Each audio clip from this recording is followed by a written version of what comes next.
Good evening. Coral Reef Aquarium School Basic. Tonight is a special episode. It is a status episode.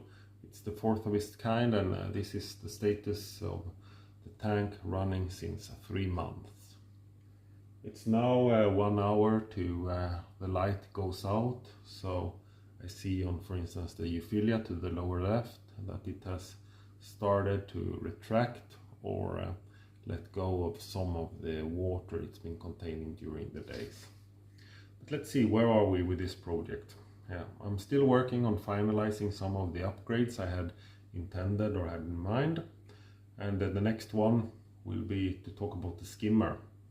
Actually, I'm hesitant currently to run the skimmer, but I will talk about the skimmer, as that is probably one of the most important filters for big fish systems. Then yeah, we've recently passed the stream pump and also the feeder. And about the maintenance of the tank, I am keeping up my maintenance schedule, but I think I've realized that I'm feeding the last month a little bit too much with pellets. And why I say that is that I see that the fish, or the clownfish, they've actually grown quite noticeably for this month. So they're no longer fries, they're actually becoming, two of them at least are becoming relatively okay size clownfish. And secondly, I do have some diatomic algae on the bottom, and thirdly, also see on the green algae that grows on the windows. Initially I had green algae that I had to clean off the windows every second week, but now with the increased feeding I'm down to once a week. So I think I'll take it back a step to avoid the fish growing so fast, and also avoid the diatomics.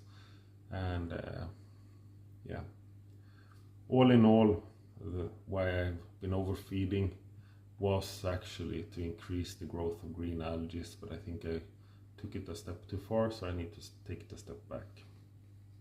And the diatomics, they're not dangerous, but I might also add an extra bucket of ROFOS or MFOS to remove the silicates that's accumulated in the water. Let's see. What's more fun is that the corals, they've grown, and I will start to do fragmentation of the Calliandrum to the right here, because it's growing into the hystrix, and I would like to change the portions, so I will take down the Calliandrum.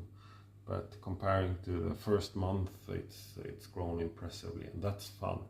And actually, now that I've been feeding and keeping a little bit more dirtier water, so to say, or nutrient high water, it's not that dirty, actually the growth have increased.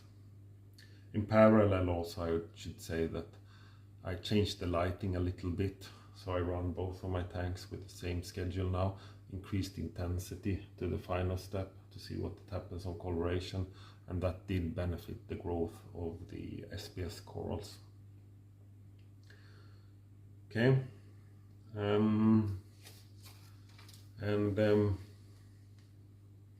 that is it. Moving forward, I might present some about fragmentation of SPS corals, just very quick or very rough, what to think about, and also talk about skimmers, protein skimmers in one episode. Share my insights and thoughts about it. I did forget to mention one thing that actually happened, and there was a fighting with my hermit crabs.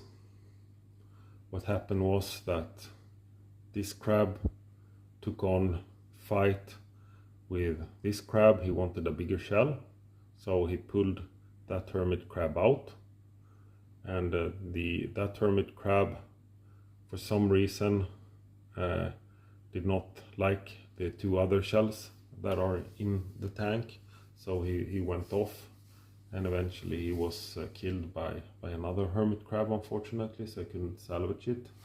And then surprisingly, I thought usually it is that they change because they want a bigger shell, but then actually now a few days ago he changed back, so unfortunately I did lose one of 3 hermits. But yeah, it can happen.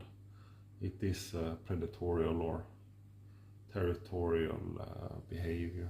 Some of these variants they show. So now we're down to 2 hermits. Such is life. Sometimes you success, but you also fail.